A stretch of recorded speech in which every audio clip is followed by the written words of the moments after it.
My name is Kamron Diaz. I'm 41 years old, on my way to 42. I am an actor in film. I recently just wrote a book called The Body Book, co-authored with a wonderful writing partner named Sandra Bark.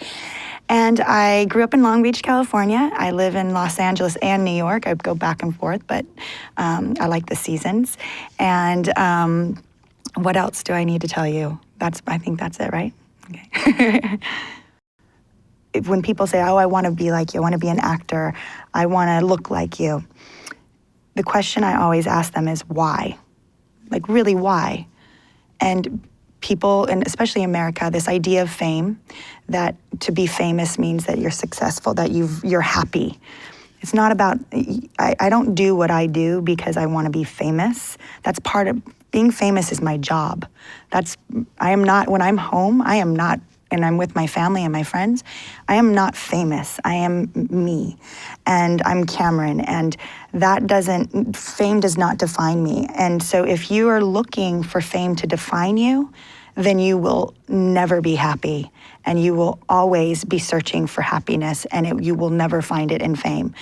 And so it goes back to, I think for me, authenticity, intention. Why do you want to do anything you do? It should not be motivated by something that you think is going to make fulfillment comes from within you, by being authentic to yourself, not chasing fame. I was really fortunate. The education that I got from my parents was really an amazing.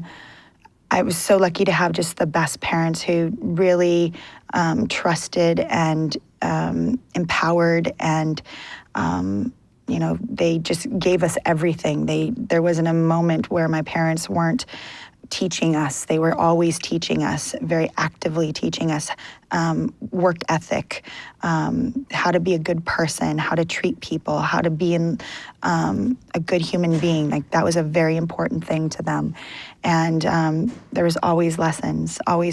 And I think that they just loved with every part of their being. They loved us so deeply, and that, I think, is just to know what it feels like to be loved, to know how to love and how to be loved is such an important thing. And they really showed us, my sister and I, how to do that.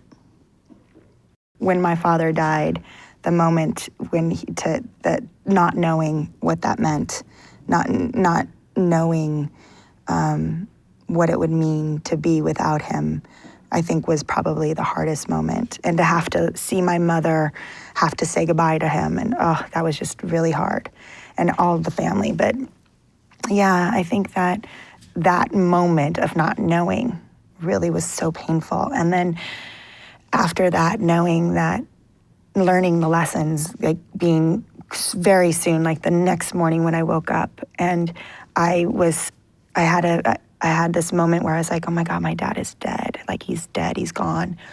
And I had this moment where I've had a visual of my dad standing next to me.